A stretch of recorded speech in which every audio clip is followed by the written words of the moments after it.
இதெல்லாம் சொன்னாதான் தெய்வத்துடைய மனசை நம்ம குளிர்ச்சிப்படுத்தி சாந்தப்படுத்த முடியும்.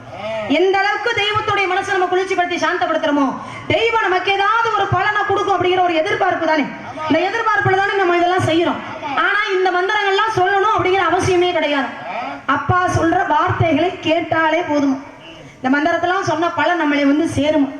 ஆனா இப்பெல்லாம் யாரு அப்பா பேச்ச கேட்டு நடக்கிறது சொல்லுங்க பாப்போம். யாராவது அப்பா பேச்ச கேட்கிறோமா? ஒருத்தரும் கேட்கறது கிடையாது. ஆமா, அப்பா பேச்செல்லாம் கேட்கணும். ஏன்னா அம்மாங்கிறவ கூட என்னைக்காவது ஒரு நாள் நம்ம கிட்ட அவ கஷ்டத்தை சொல்லி காமிச்சிருவா. என்ன, நீ படிப்புக்கு பணம் கட்ட பணம் இல்லாம காதுல மூக்குல கிடக்கிறதெல்லாம் கலட்டி அடகு வச்சு அப்படி எவ்வளவு கஷ்டப்பட்டு படிக்க வச்சேன் தெரியுமா அப்படின்னு அம்மா சொல்லி காட்டிடுவா. ஆனா அப்பா என்னைக்காவது தான் பட்ட கஷ்டத்தை பிள்ளைகள்கிட்ட சொல்லி பார்த்திருக்கீங்களா? அப்பா மட்டும் சொல்லவே மாட்டார். நம்மளோட கஷ்டம் நம்மளோட போனாலும் பரவாயில்ல, நம்ம பிள்ளைங்க கஷ்டப்பட்ட கூடாது அப்படின்னு நினைக்கிற ஒரு தெய்வ பிறப்பு அவங்கள. கடைசி வரைக்கும் அவங்களுடைய கஷ்டத்தை சொல்லவே மாட்டார். ஆனா அப்பா வந்து நம்ம கண்ணுக்கெல்லாம் எப்படி தெரிவாரு?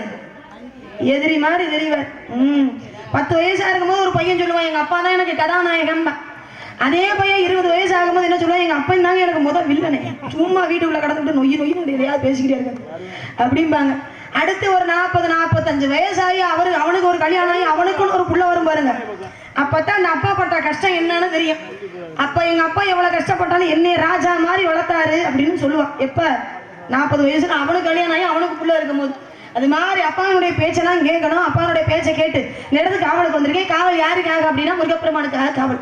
முருகப்பெருமானுக்காக காவலுக்கு போகணும்னு அப்பா என்கிட்ட சொல்லியிருக்காங்க. இந்த முருகப்பெருமானுக்கு காவலுக்கு போகணும்னு சொன்ன உடனே ஏன் தெரியுமா சம்மதிச்சேன்? அதுல ஒரு மிகப்பெரிய காரணம் இருக்கு. அதுல ஒரு சுயநலம் கடந்த ஒரு பொதுநலம் இருக்கு.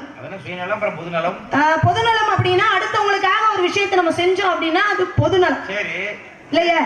ஆமா, எங்க அப்பா வந்து காவலுக்கு போமா அப்படின்னாரு, அதுக்காக நான் காவலுக்கு வந்திருக்கேன்.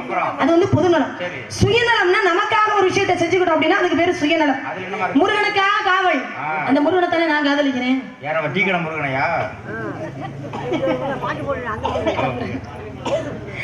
அப்படி சொல்லுங்க. பழனி மலை முருகன் அவரைத்தான் மனசுக்குள்ள நினைச்சுக்கிட்டு இருக்கீங்க. அவரும் எப்ப வருவா நானும் காத்துக்கிட்டே இருக்கேன். இப்போதைக்கு வர மாதிரி தெரியல. அடிக்குமா வந்துருவாருன்னு நினைக்கிறேன். ஆமா, அந்த முருகப்பெருமானை என்னை தேடி இந்த இடத்துக்கு